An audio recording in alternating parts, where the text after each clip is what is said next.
So looking forward to this edition of Local Life. Welcome to Talk of the Town. I'm Robin Zimmerman.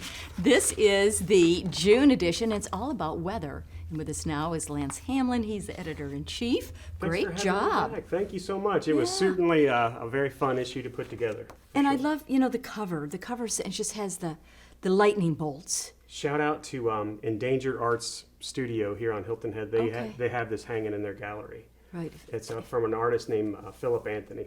We wanted something that was beautiful, that said weather, and we really struggled because, weather's kind of scary. Yeah, so, right. So we went that route. We thought that was beautiful. It's calming, yeah, but it's also alarming Yeah. with the and I love your subhead, striking beauty. Yeah. So all right, let's get right into the edition. I mean, it's fabulous.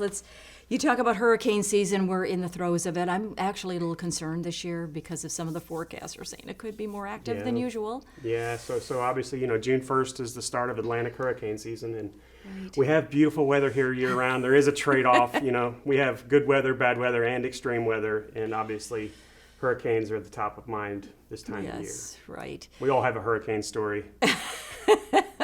We do. I actually remember when Hugo came through in Ooh, that '89. was a scary one. That's Yeah, what our into publisher, Charleston. Lori, said it was terrifying. It was. I worked for ETV, and we were the first crew in Charleston that morning in September. But anyway, yeah, it's very scary.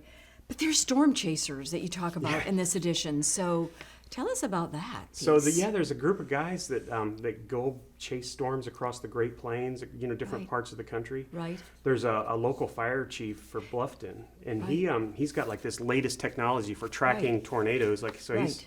He's chasing these storms from a new technology perspective. And then we have this other lifelong storm chaser that's just capturing incredible images. Yeah, that's them. And then on the left, you'll recognize Chris Allred. Chris She's Allred. a longtime meteorologist for Storm Team 3. So. Faces of weather.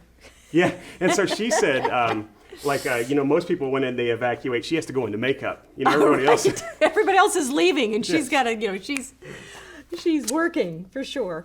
And so there's also another section or a story about fishing and weather, and you're helping guys to know when to fish and when not to fish and all of that, right? That was written by a local fisherman, Collins Dowdy. A lot of people know Collins. He just lives on the water. And he gave us some really good tips about fishing in relation to weather.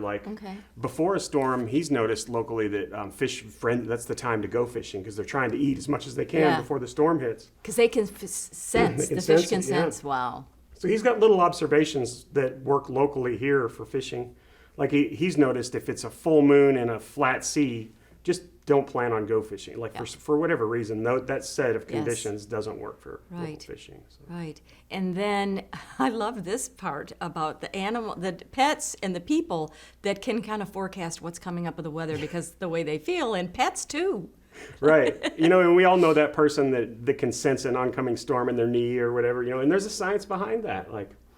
We work with a guy that was featured in that article who gets this great pressure in his head every time, the changes in pressure. In the barometric pressure. And same thing with animals, like dogs and cats obviously have a heightened sense of dropping pressures. And if you notice their behavior, you can almost predict weather coming. We did that with other animals too, like crickets, toads. I saw that. Ants. If you've ever seen those little circles around ant hills, those are actually, they build up little walls to keep from flooding their colony. They'll sense a big storm's coming.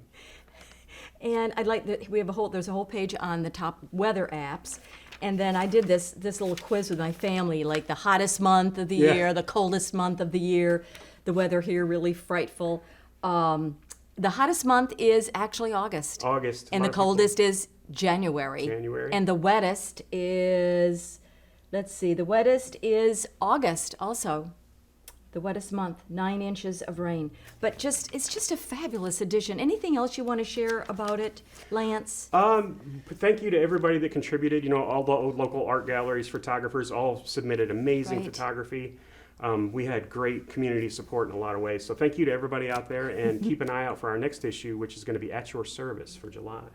Oh, I love that. Yeah. Very good. Good work, always. Well, thank you. Lance Hanlin, who is the editor-in-chief of Local Life. And we will see you next time. All right, sounds great. Thank you so much, Lance.